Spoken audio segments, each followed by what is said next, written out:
What is up, awesome people of the internet? Guys, happy Tuesday. I almost forgot what day it was for a hot second. Happy Tuesday, everybody. Hope you all are having a fan-freaking-tastic day. Apologies for being slightly late on this one. This is one of those days where I literally woke up an hour late and I was like, crap, I gotta get this stuff together. But sorry about that. But we got a great show for you all today. We're gonna be talking about the Met Gala that happened yesterday that is a thing that I don't totally understand, but I'm going to talk about it because some WNBA players were there. Actually, quite a bit of WNBA players were there, and we're going to talk about that. We're also going to talk about the Golden State Valkyries, the new expansion team for the WNBA. We're going to talk about who is currently on the training camp roster, what has been happening, and what we expect for the first season for Golden State. But first, let's actually begin with some news that happened yesterday, and that involves WNBA transactions. All right, so yesterday we found out that the Indiana Fever decided to waive Bree Hall from the roster. There was several cuts that happened yesterday, but one in particular I want to talk about is Bree Hall. They did decide to cut both Bree Hall and Julian Allen.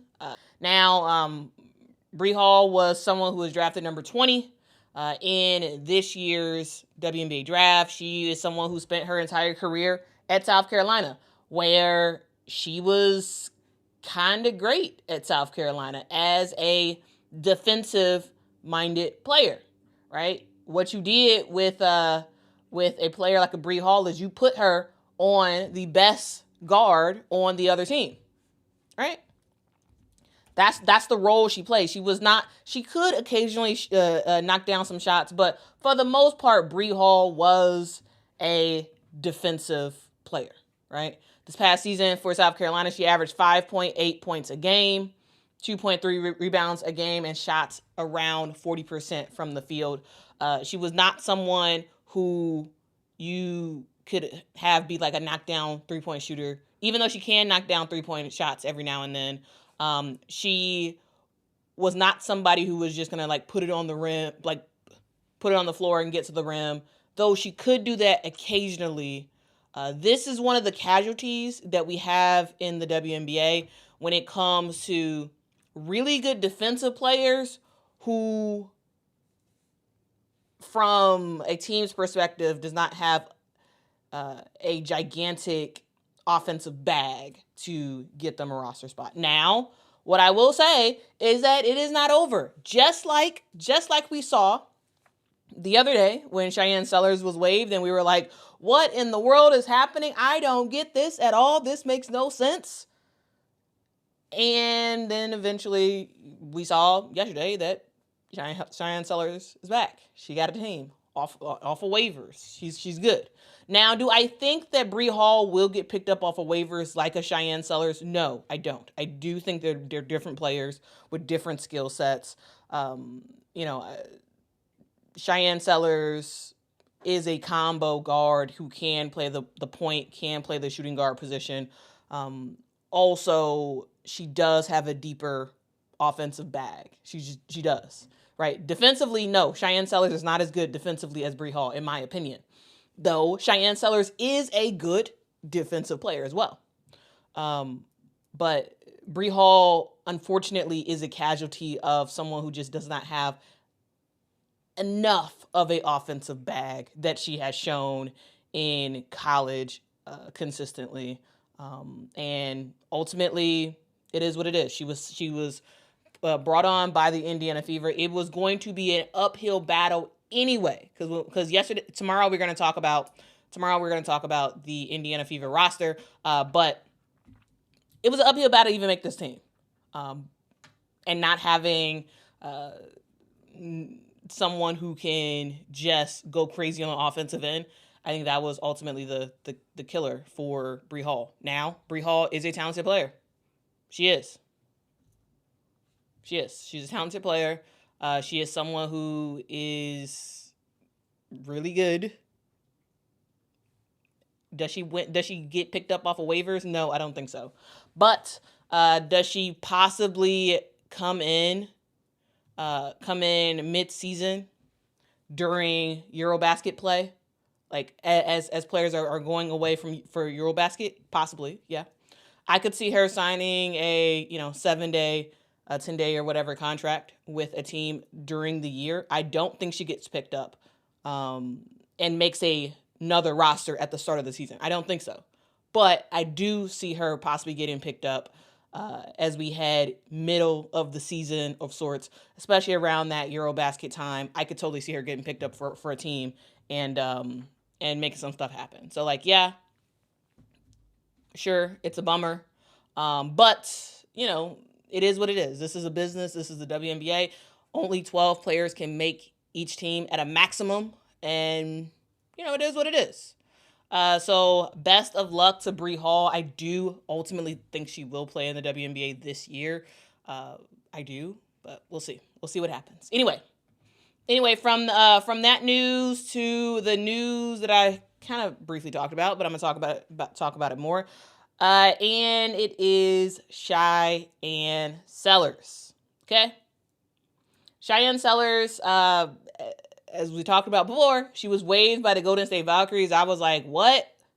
Nah, Sway. Make this make sense. I didn't understand it. I did not understand it. But. Turns out that the Atlanta Dream was like, ooh, we just hit the jackpot. Shyanne Sellers is available on waivers. Okay, let's get her. And to be honest with you guys, I was thinking like maybe Shyanne Sellers would be on the Washington Mystics or the Connecticut Sun or something like that. But I like Atlanta. I did not expect Atlanta to pick up a player like a Shyanne Sellers. I did not expect that at all. However, I like it a lot. I think that's a great move for the Washington Mystics. For the Atlanta Dream. So yeah, I think that should be really, really cool. All right. Some other transactions that happened. Morgan Jones was waived by the Washington Mystics. JoJo Lacey was also waived by the Washington Mystics. Christine Williams was waived by the Minnesota Lynx. Kara Leslie was waived by the Minnesota Lynx as well. Deanna Gadsden was waived by the Atlanta Dream. All right. Those are some of the transaction news that has happened over the last 24-ish hours. And dog, I'm interested to see Shyanne Sellers and what she could do on this Atlanta Dream team. I do think she makes this roster. As I said before, I do think she ends up on a roster at the start of the year because she's that good. And we'll ultimately see how her year ends up going from here. Because again, guys, denied or delayed is not denied. Sometimes, another place is a better fit for you. So we'll see ultimately what happens. Okay. Brooke says, would love to have two Terps on the Dream. Yeah. Shyanne Sellers and Breanna Jones. Yep. Two former Maryland Terrapins. Sorry, I don't have a graphic for the Wave players. I don't. Sorry. RC says the Waves are always going to be, ain't nothing wrong. Ain't nothing we can do about it until more teams and roster spots hit. I mean, yeah. That's true. DB says, so they picked up Ryan Jr. You think Shyanne Sellers is Ryan Jr.? I mean, I don't see it. But I guarantee, this is about to be Ryan Howard's best year. I'm gonna tell you that, and we're gonna this is gonna be their best year because Ryan Howard is someone who is in her last year of her rookie deal, and this year is a make it or break it year for her in terms of whether or not she wants to end up returning back to the Atlanta Dream. And the Atlanta Dream, in my opinion, they were in a position where they had to do anything they could to to get better to ensure that she actually returns to this team next year. And she actually wants to sign back with this team. Of course, they can court her, but you get what I'm saying. And I think that they're doing their best to make the best of a roster. And I like it. I like it a lot. Again, who do you bring in? You bring in Brittany Griner. You bring in Breanna Jones, right? You make some stuff happen, right? So this is a Atlanta Dream team. They got Jordan Canada, Alicia Gray, Ryan Howard, Breanna Jones, Brittany Griner, Naz Hillman, Nia Coffey, Shatori Walker Kimbrough, right? You have some battle, like a battle for like whoever else makes this team. But I think ultimately at the top of that list now is Shyanne Sellers, who will be on this team. The question mark is, does Tina Pow end up making the cut? I do think she makes the cut. But what about Haley Jones? What about Maya Caldwell? Like there's a lot of question marks, I think, when it comes to this Atlanta Dream team, and ultimately who else makes that roster. But I do think it's gonna be fun. I do think it's gonna be fun to watch the Atlanta Dream this upcoming year. If y'all missed it a week or so back, I did a live stream where I talked all about the Atlanta Dream, and I did a preview of their training camp, and I went through all the players and yada yada. So check that out if you would like. Okay. All right. Next up, let's talk about the Met Gala. So yeah, the Met Gala happened yesterday, and I got to talk about it. So here's the deal. Let's level set, guys. As you all can probably tell, I'm not a fashion person. I am not a fashion person. I don't really understand what other people consider fashion and like awesome. I think of a lot of times as like odd. So I don't get the Met Gala. I don't get it. I don't get the Met Gala outfits. I don't understand the random feathers that people have, the odd looking jackets with no shirts, the piano on your back. Like there's just so much stuff that happens with the Met Gala that I just look and I'm just like, I don't get it. And you're online and you see all the people like, oh, this person ate, that person ate, and all this other stuff, and I'm just like, is this fashion? Does this look nice? It looks weird to me. So I am not the audience for this. Most of the stuff that everybody thinks looks cool, I think looks weird because nobody in real life would actually wear that. I don't understand it. It makes no sense to me. Also, they're literally only wearing it to walk the red carpet. So I'm just caveat it with that. Me talking about the Met Gala is not going to be it's not going to be a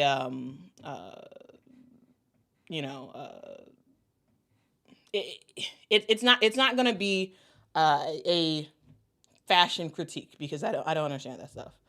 I don't. Right? I don't get it. Okay. All right.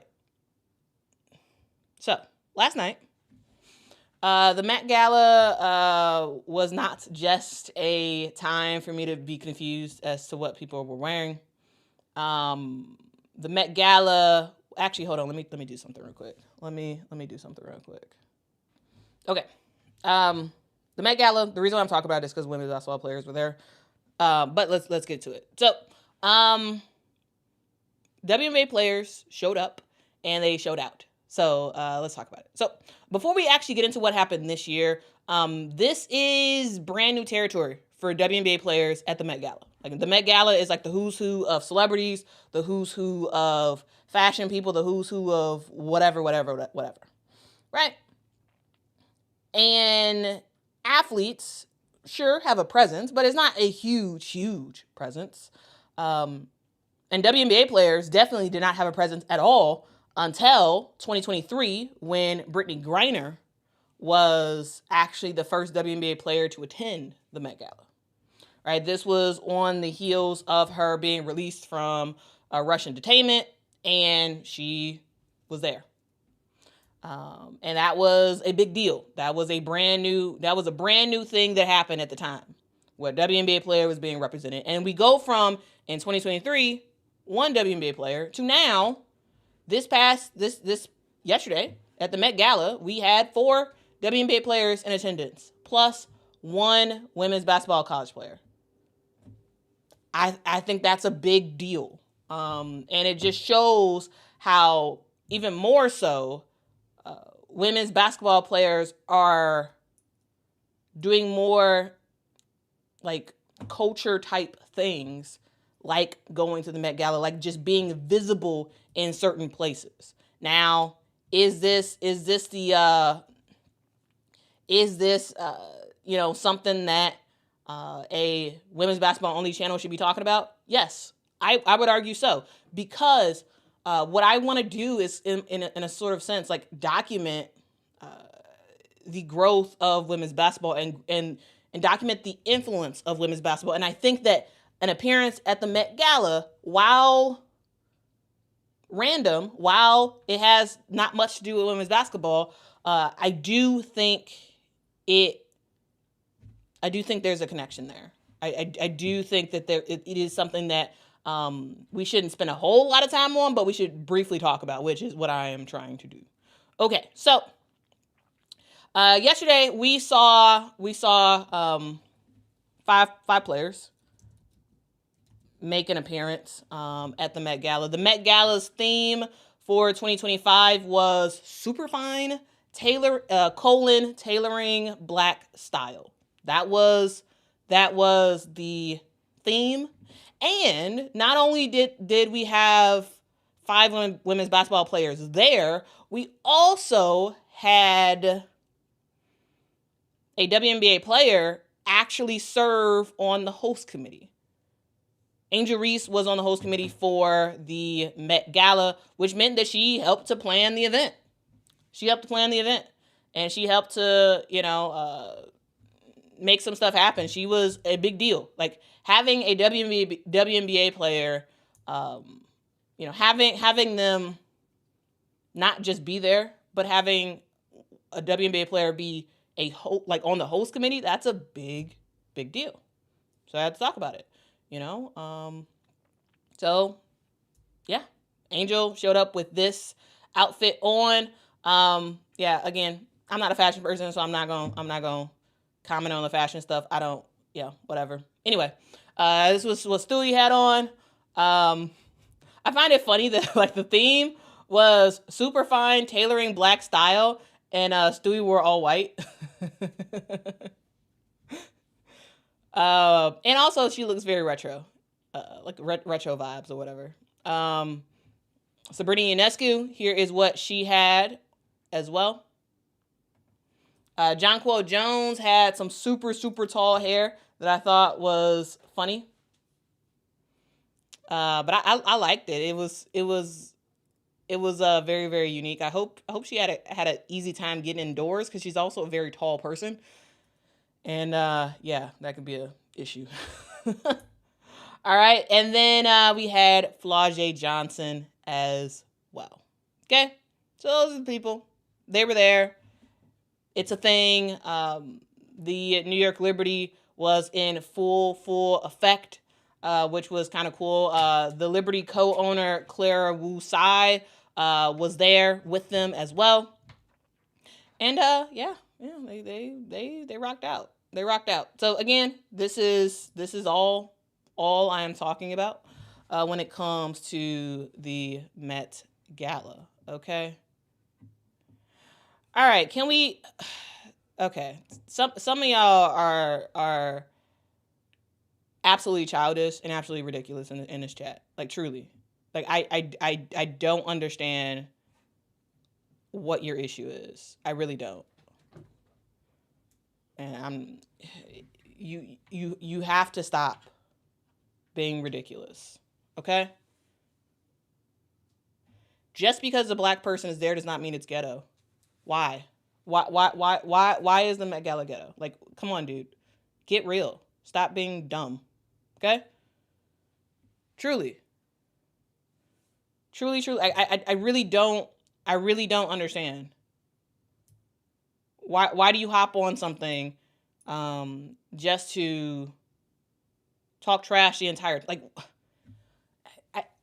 logic, it just doesn't make any sense. Like, I truly don't understand. Like, what is wrong with you as a person that makes you feel, what do you feel better about yourself? That you're talking trash, and you're just saying a whole bunch of wild stuff?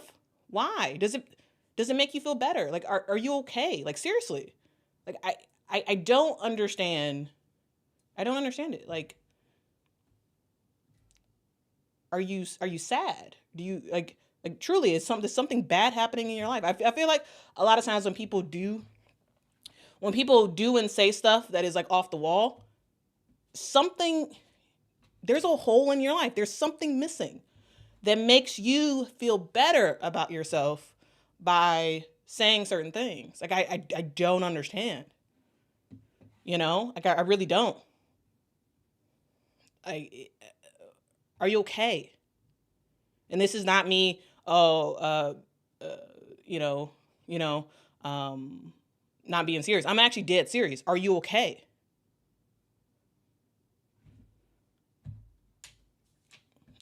I don't think people do stuff and say stuff on a just because they want to be rude. Yeah, sure, they want to be rude, but also I think there's something actually, like, missing in there. Like, I don't know. Like,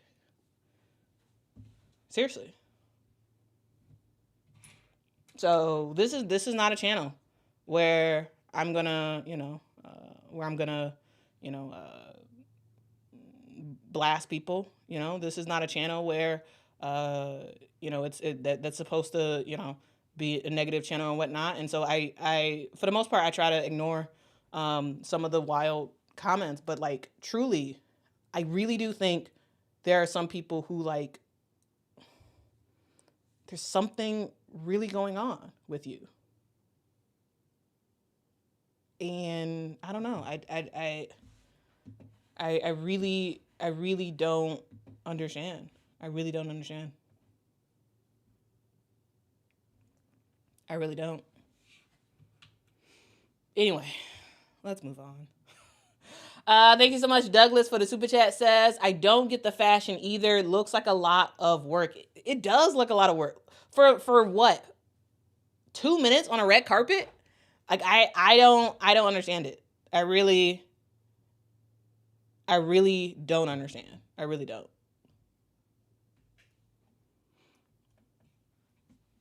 Felicia, thank you so much for the super chat. Says they pay $75,000 for a ticket. I doubt it's ghetto if they're coming out of their pocket with that much cash. I mean, the amount of, I appreciate the super chat, and I understand what you're trying to say.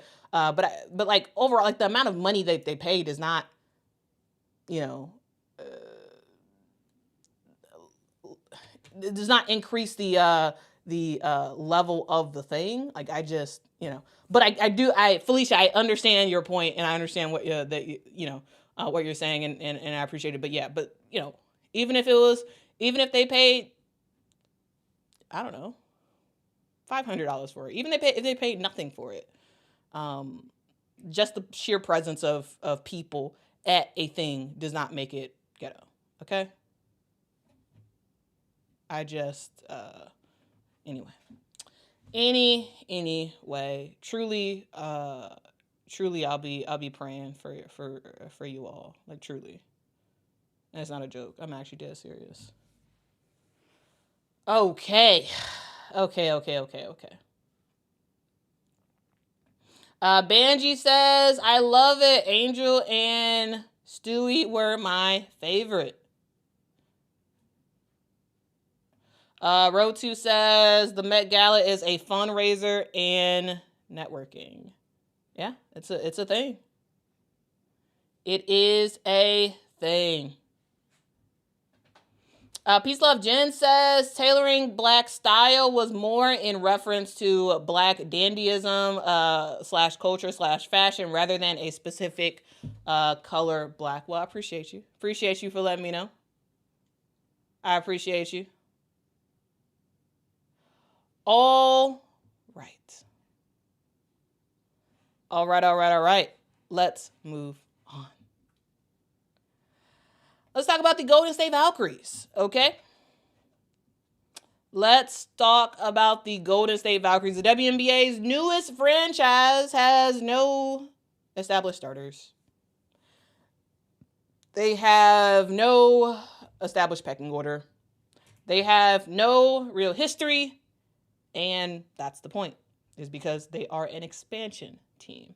The Golden State Valkyries are here to build something from scratch. And their 2025 training camp roster is where it all starts. They got some young players. They got a ton of European players. They got some vets who are absolutely fantastic. They got some fan favorites in there, and some players who just might surprise us. Okay, let's walk through everybody who is on the Golden State Valkyries. Let's walk through what's at stake for them during training camp, what to expect when the regular season starts, who's going to survive and who is not with the Golden State Valkyries. Okay, first, before we actually get into that, I do want to remind you all and let you all know that most expansion teams start off slow, meaning they are towards the bottom of the standings that first year that they become a team. Okay? They're usually towards the bottom. But, you know, the Valkyries, while I do think that's probably going to be where they're going to be at, they don't want to be there. They have their new head coach is Natalie Nakase. She was a former assistant coach with the Las Vegas Aces. Now she is running her own show, and she is looking to win. When she was hired, Joe Lacob was like, "Hey, I need you to win a championship. I'm gonna give you a little bit of time, but I need you to win a championship." And so that was her calling card. She invited 18 players to training camp, including a whole bunch of players who are going to be in Eurobasket this summer, and a lot of cap space, a lot of room for the Golden State Valkyries to make some stuff happen.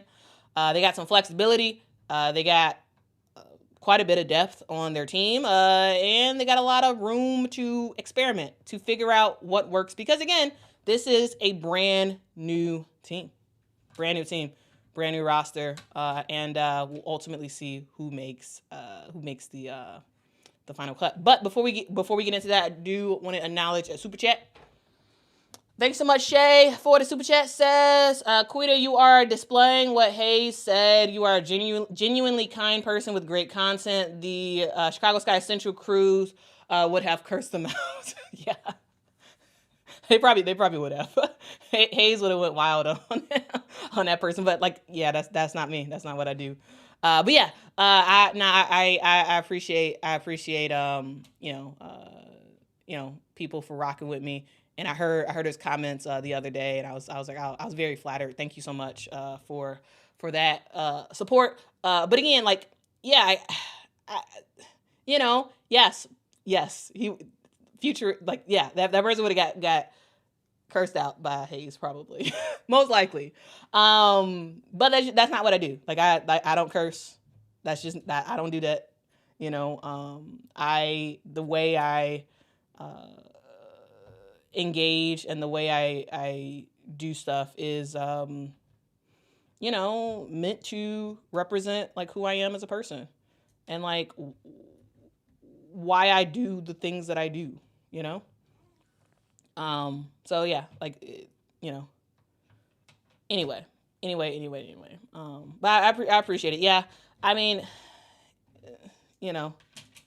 everybody has their own way of handling things, and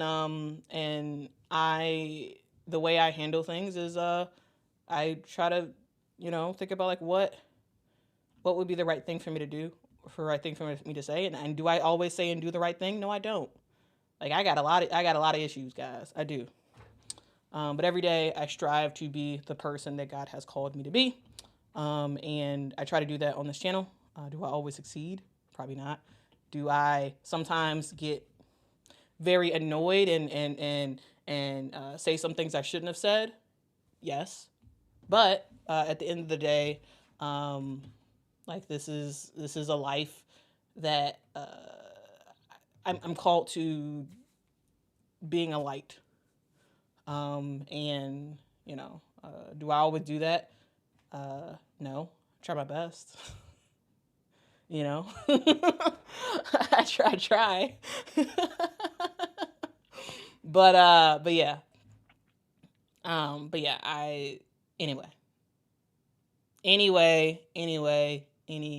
Let's actually get to the thing that we're supposed to be talking about, which is the Golden State Valkyries, guys. And we first want to start off talking about the near.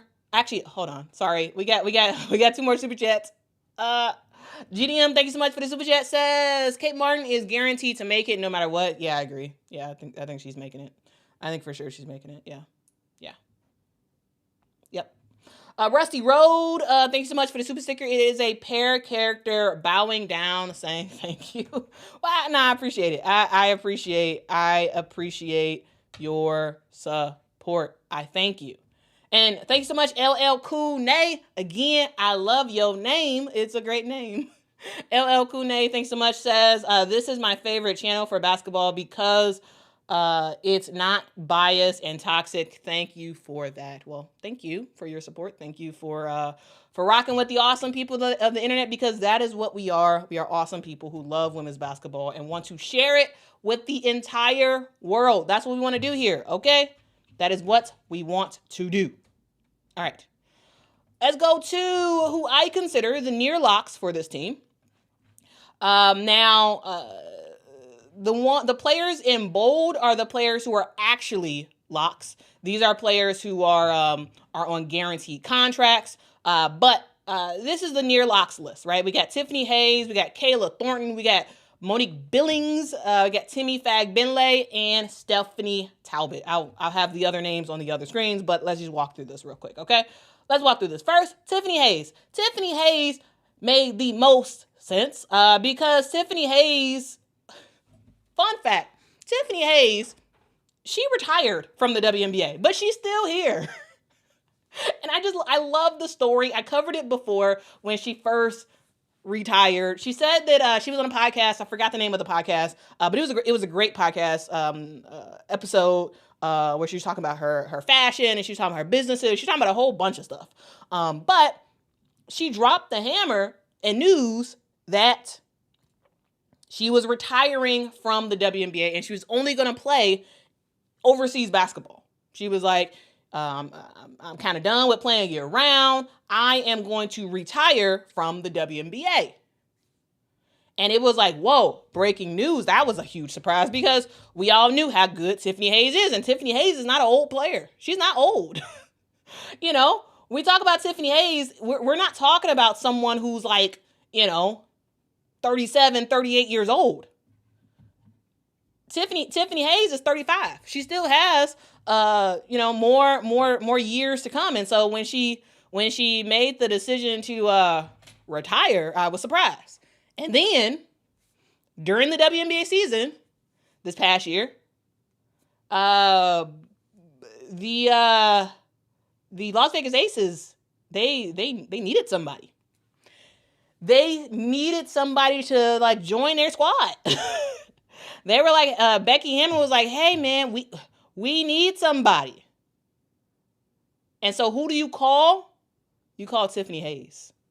So Tiffany Hayes was not on the Las Vegas roster to start the season in 2024. She was not on the team because she had retired after the 2023 season.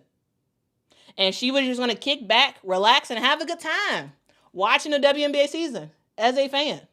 But ring, ring, ring, she got a phone call. Becky Hammond, Nikki Fargas, the folks over at the Las Vegas Aces, they want you. They want you to be on their team. And Tiffany Hayes was like, okay, let's go. And for 33 games, Tiffany Hayes proceeded to show how great of a player she really is. Here's the deal, guys.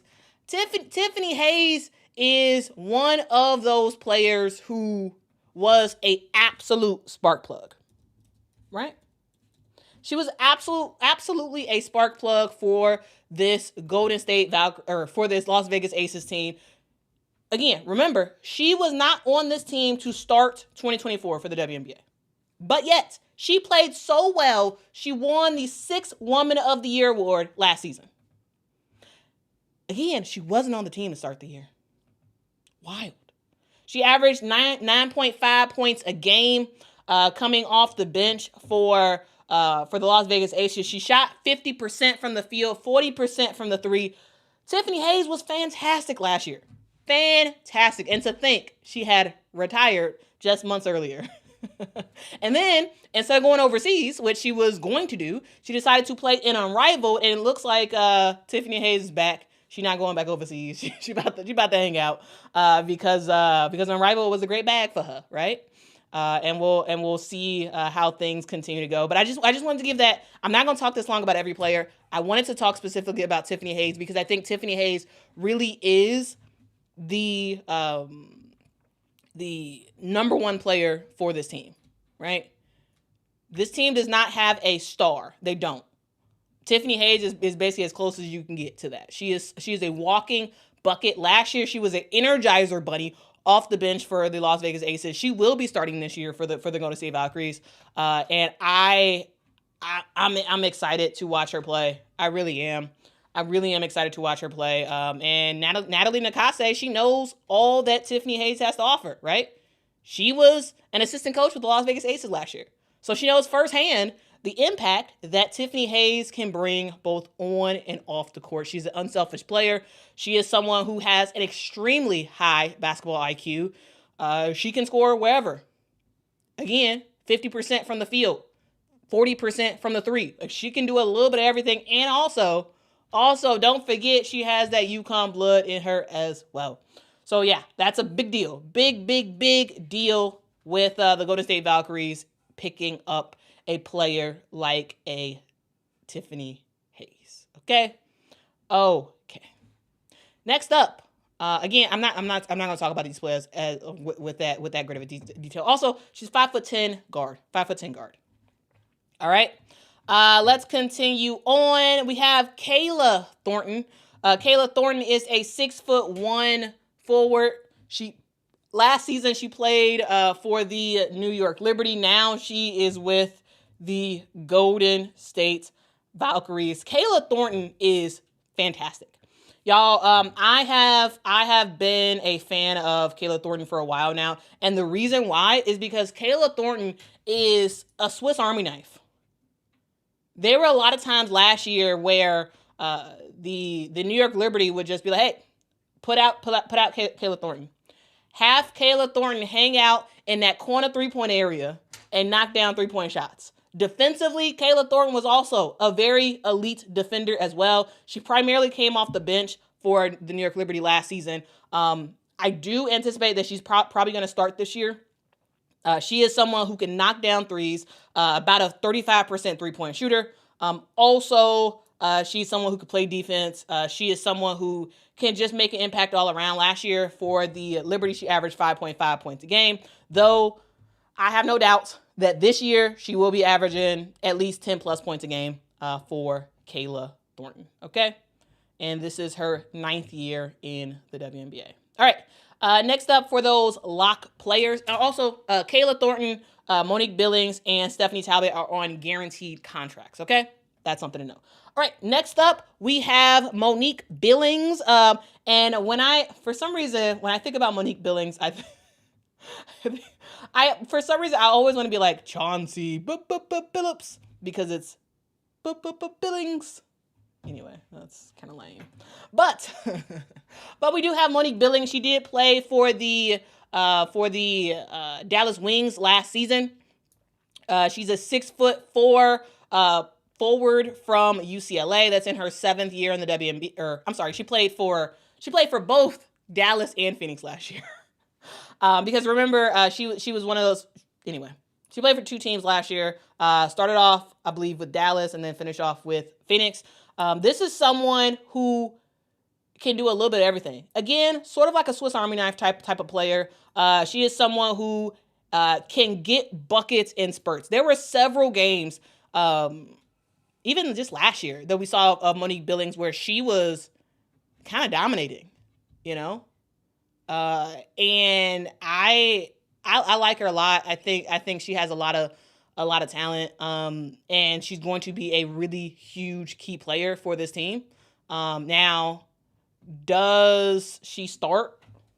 Probably. I think there's a good chance that she will start. But yeah, I think she's going to be a fun player to watch. And it was a really good pickup for the Golden State Valkyries. She's on a guaranteed contract for this upcoming year. Next up, we have Timmy Fagbenle.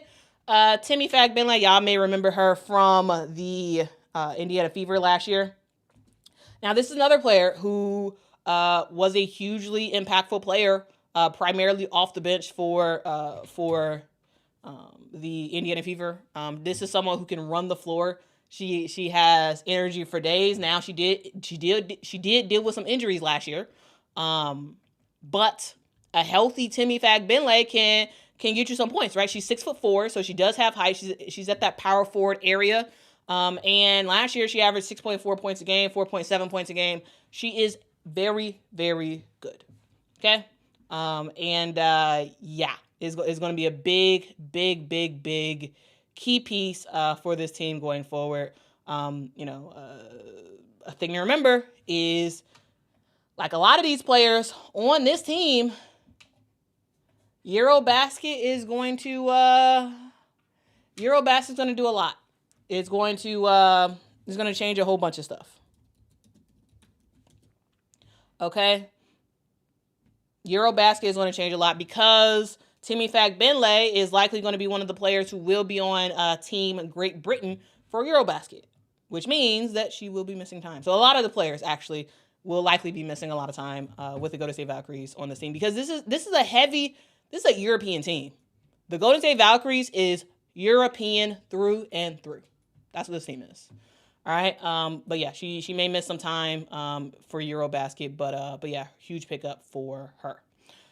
For this team. All right, next up, let's talk about Stephanie Talbot. She is another player who is on a guaranteed contract, so I don't anticipate her not being on this team. Actually, let me just take a quick break. Let me get to these super chats. Let's see. Thank you so much, Carmen, for the super sticker. It is a hippo character with a pink hat, flips it backwards, and raises his thumbs in the air. I appreciate you. I appreciate you. All right. Next up, we have Stephanie Talbot. She is a Australian player, or at least she plays for the Australian national team. Even though I don't know if she was born in Australia. But anyway, she plays on the Australian national team. She's 6'2". Forward who has been in the league for several years. Last year she played for the LA Sparks, and we will see what she can do with the Golden State Valkyries. Last season she averaged 3.5 points a game, 2.7 rebounds a game as well. All right, let's continue on. So those are the players who I think are near locks. Well, the bolder ones are actual locks, but everybody else near locks, I don't think it's likely that we will see any of these players getting cut. Next up, we have probable locks.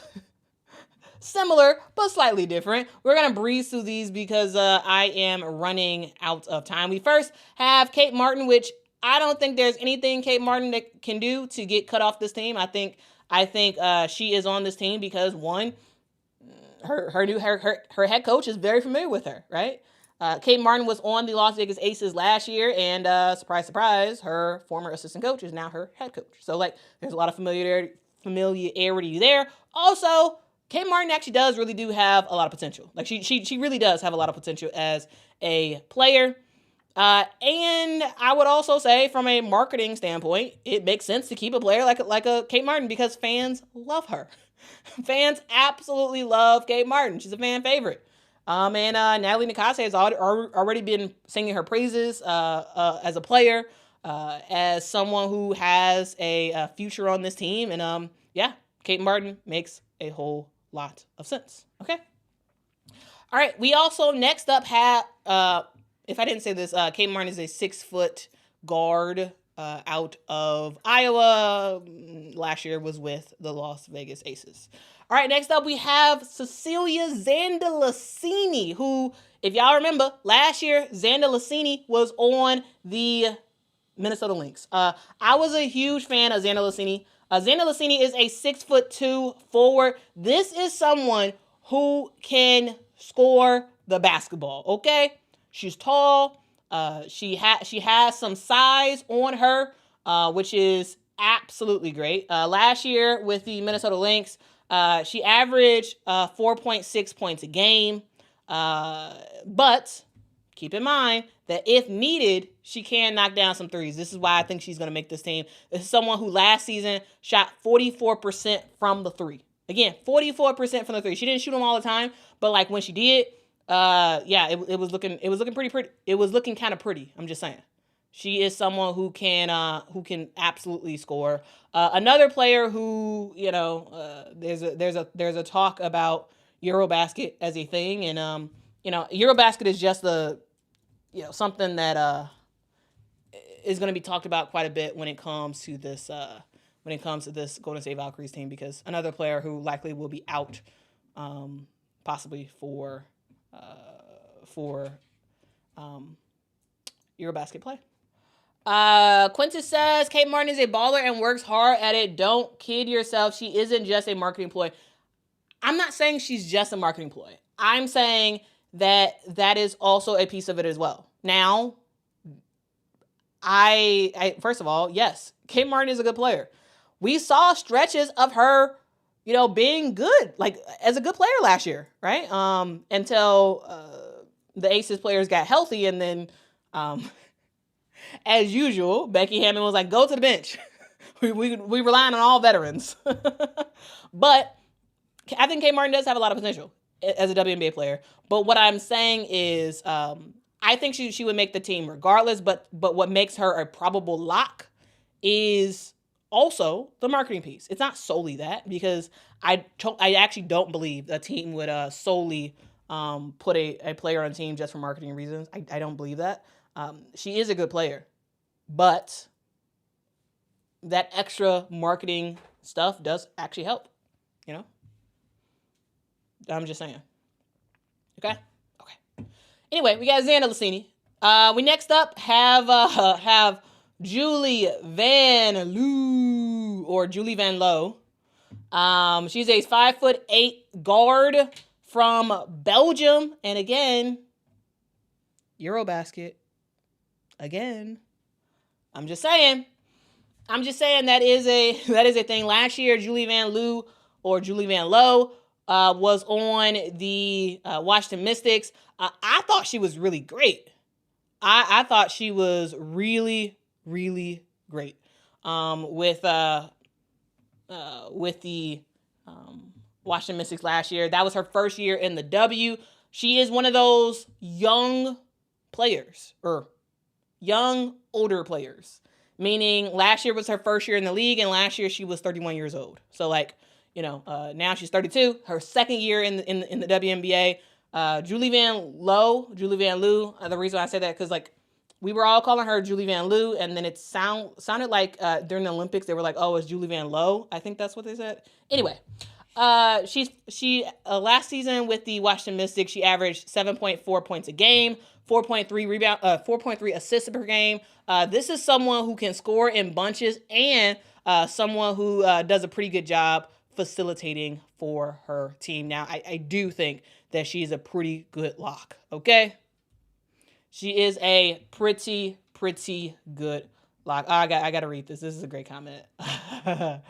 Thank DW says the Valks are going to give United Nations when it's all said and done, and it's unfortunate. Nothing against international players, but yeah, because they're going to have a lot of players that are going to be out. There's going to be a lot of players who are going to be out for this team, and yeah, they basically are the United Nations. you got people representing a whole bunch of countries. You got a whole bunch of countries represented in this team. But yeah, it's going to be a nightmare. It's going to be an absolute nightmare for the squad when Eurobasket comes around. Like, seriously, I'm warning y'all now, but it's going to be a nightmare. Absolute nightmare. Okay? Okay. Next up, we got Veronica Burton, 5'9" guard from the United States. Because we've been talking about these international players, I have to say that she's from the U.S. Anyway, let's talk about Veronica Burton, because Veronica Burton was another player who I really liked last year. This is someone who last year played for the Connecticut Sun. And for the Connecticut Sun, she didn't get a ton of playing time. She got a decent amount of playing time, I would say. Started in one game, but she averaged 3.1 points a game for the Connecticut Sun. This is someone who can knock down a shot if she needs to, right? She's 35% shooter from the three. This is someone who can get the job done and not be a liability on both the offensive and defensive end. We'll see ultimately what she's able to do for the Golden State Valkyries, but I do think she's kind of a lock. I do kind of think she's a lock for this team. Okay? Emmanuel says, I've done some commentating. Commentators don't always know the real pronunciation of names. Sometimes they just say it how they think and never check. Well, yeah, it was a similar thing to, like, remember?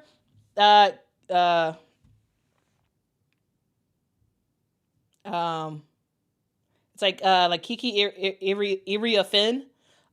We all called her Kiki Iriafen, or what did we call her? I actually can't even totally remember anymore. We all called her the wrong name for a full year until we were corrected on that it's Kiki Iriafen. Anyway, it's a whole. I can't even remember how we used to say it. Yeah. Anyway, let's continue to move on. Next up, we have Janelle Saloon. This is as you can probably tell from that name, this is a French player. She's a 6'2" player on this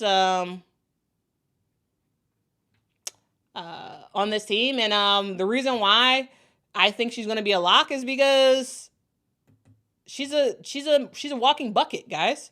Again, 6'2", played on the French national team. This is someone who has been playing in Italy as of recently and averaging around 15 points a game. She's a pretty good 3-point shooter at around 37% from the field. She is someone who is tall, someone who can go on the bounce and score, someone who can do just about anything on the court. And yes, even though she's going to be on the French national team, even though she is going to be on there, this girl can hoop. 100%, Henry. She is a hooper. And she's making the team. That is for sure. That is for sure. Quentin says they need centers. Well, we're about to talk about two of the centers that they have on the training camp. But actually, before we do, oh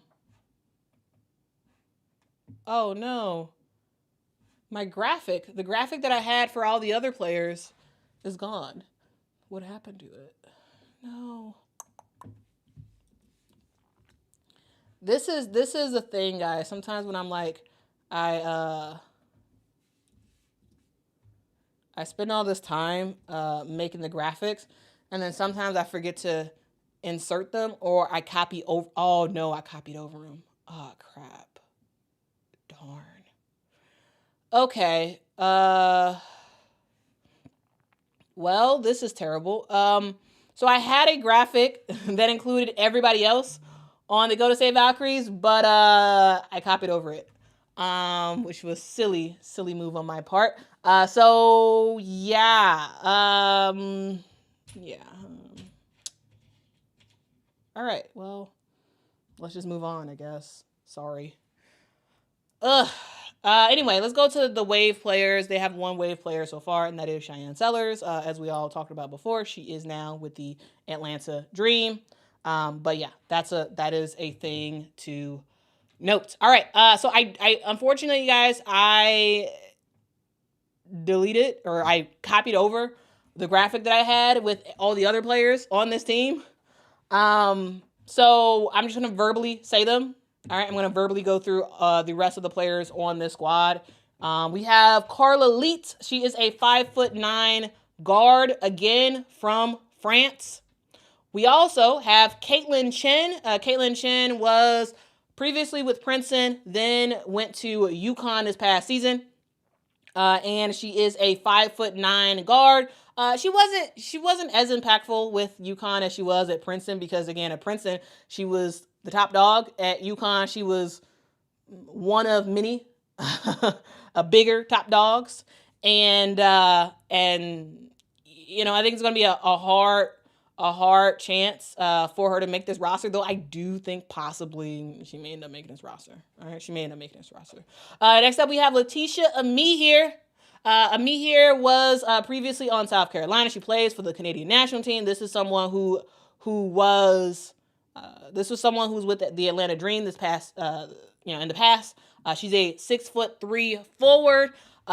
Ultimately, I don't think she's going to make this roster, but I hope for the best. I hope she does. But this is a team that has a lot of forwards.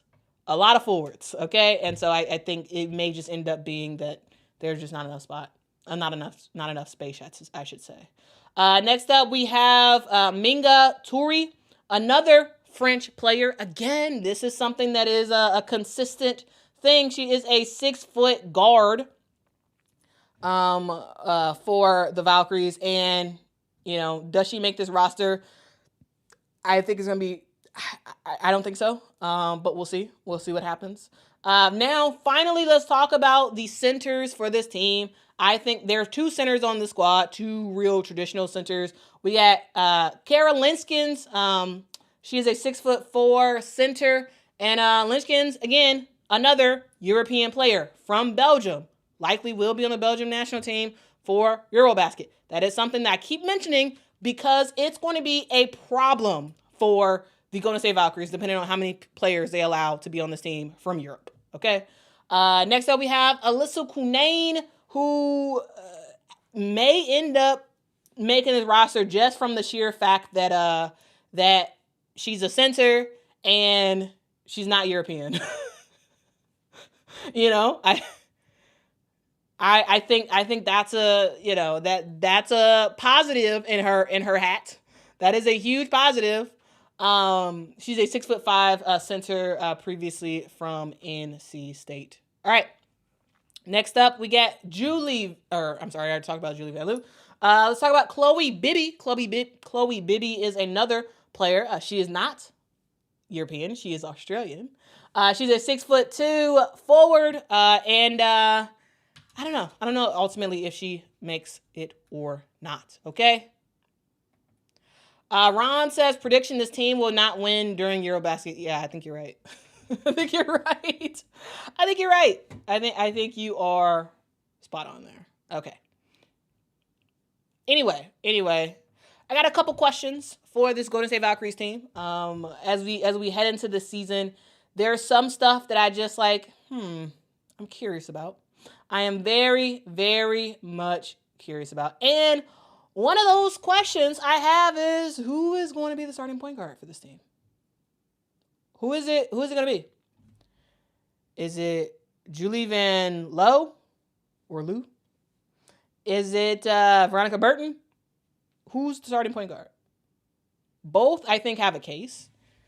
If Julie is gone due to Eurobasket, yeah, I think Veronica Burton would get the runway for that, right? And then we're wondering, okay, what rookies get the cut? Yeah, who makes it? Who makes the cut for rookies? I think that's another question that I'm just I don't know. Also, how many Eurobasket players is actually going to make this team?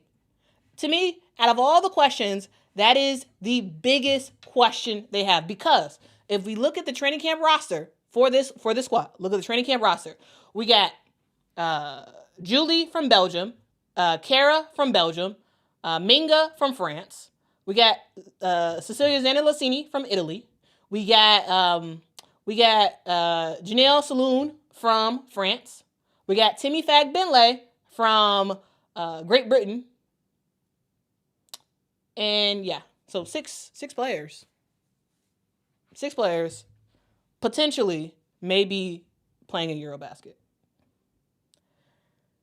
I don't think it's possible that all 6 can make this team, because that's a nightmare to have 6 players off of your team for a substantial amount of time because they're in Eurobasket. And what if they get hurt? Like there's too many things to think about.